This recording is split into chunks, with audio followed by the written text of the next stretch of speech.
When you think of Ottawa, you might think of it as boring. It's a city that has a reputation of being a quiet place with not much going on. But the nation's capital wants to become a nightlife destination. In the summer, Ottawa introduced a nightlife commissioner named Nadia and a nightlife council in early November. Over 60 cities have their version of a nightlife commissioner. It started in Amsterdam over 20 years ago.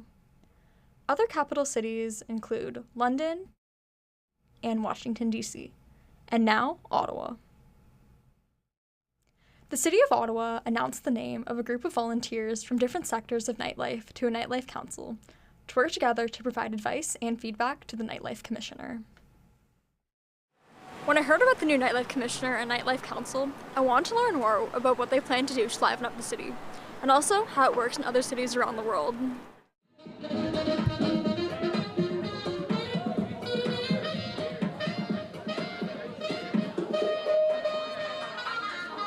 This is Rick Laplante. He's the owner of White Rabbit Events and a DJ in residence at City at Night. He's also a member of the new Nightlife Council. We're all volunteers, but we all want to make a difference. We all want to contribute to creating a safe, viable, wonderful nightlife for Ottawa. Rick represents house music's stake in nightlife. So one of his priorities is the all-night dance bylaw that was passed in Ottawa in 2002 and is a law against unlicensed raves. The permit costs $390 for one night.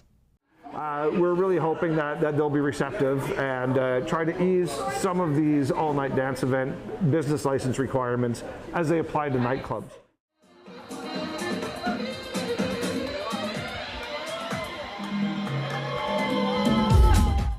It's essentially about removing redundancies and trying to have a more efficient and less cumbersome bureaucratic process.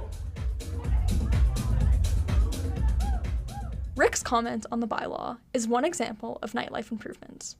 I wanted to know how changes to nightlife are made in other parts of the world, so I found someone in the UK.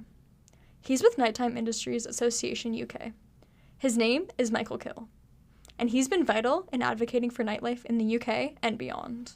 So, how can we ensure that those in leadership positions understand the needs of those in the nightlife industry? So I always say that it's always a challenge to be able to educate people who are making decisions in terms of enforcement or regulatory sort of or legislative sort of decisions. They need to understand the industry. And I'll give you an example, if you work in Formula One and you're a director of racing, you need to understand Formula One racing, or you can't be a director of racing. I'm also interested in hearing about what the mediation process is like between nightlife industries, residents, and those in charge. Here's what Michael had to say. So that's why the collective partnership position is vital, but it has to be in a way that it's not conditional partnership. It's got to work where everyone has an equal share at the table, everyone has an input, and we're talking strategically on a collective base. Can you give me any examples of where this has worked? I've seen those examples in New York, and I've seen the examples in Sydney, Australia, where federal, state, and industry have built up a relationship. But a lot of this is down to trust. Every city has its own way of governing nightlife, so they come together to discuss ideas at nighttime conferences, like the one that just happened in Vienna. This conference featured discussions on different topics in nightlife. Ottawa's nightlife mayor, Mathieu Gaudin, was there, and so was McGill University's Will Straw. He spent a lot of time in the field of urban media studies and has written extensively on night studies. In Vienna, he was on a panel talk called Night Science, an academic view on nightlife. But let's bring this back to Ottawa, where the city has a nighttime economy action plan already in progress.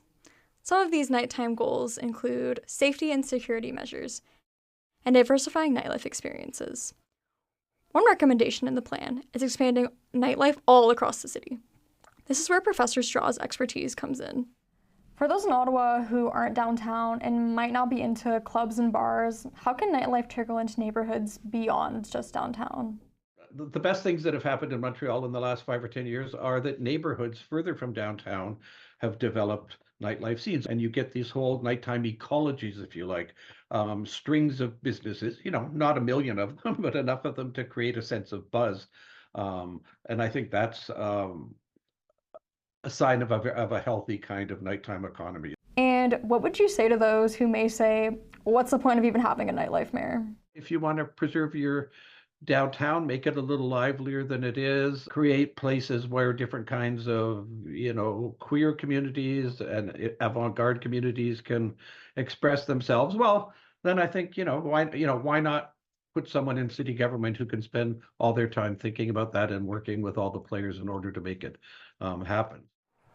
So, while the creation of the Nightlife Commissioner and Nightlife Council is still in the initial stages here in Ottawa, the council plans to meet for 4 times a year and hold a volunteer position for 2 years.